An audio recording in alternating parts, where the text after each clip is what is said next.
মই যোৱাকালি কৈছে কোনোবা যদি কণ্ট্ৰেক্টাৰসকল আছে বাকীত কাম কৰা মানুহ আহিব পাৰে, মই দি দিম। মালগাঁও যিটো ৰেভিনিউৰ মাটি দিয়াৰ কথা সেইটো প্ৰায় সম্পূৰ্ণ। আমি আজি এচিত তাৰমানে লেণ্ড ভেলুৱেশ্যনটো ঠিক হোৱা নাই। আমাক জনোৱা মতে 7.5 লাখ বা 8 লাখ মান যাব পাৰে পাট্টা যিটো ভেলু, পাট্টা লেণ্ডৰ যিটো লেণ্ডৰ ভেলু। আৰু খাছ মাটিত যিসকলে আছে ইহঁতক ওৱান টাইম গভৰ্ণমেণ্টৰ পৰা অসম চৰকাৰে 50,000কৈ দিছে বুলি কৈছে আমি জানাত। কিন্তু BTCয়ে অকল 50,000 নহয় 2.5 লাখ দিব।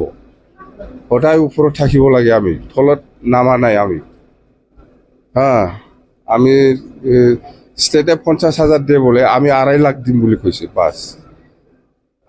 আৰু মই যোৱাকালি কৈছে কোনোবা যদি কণ্ট্ৰেক্টাৰসকল আছে বাকীত কাম কৰা মানুহ আহিব পাৰে, মই দি দিম। Thank U.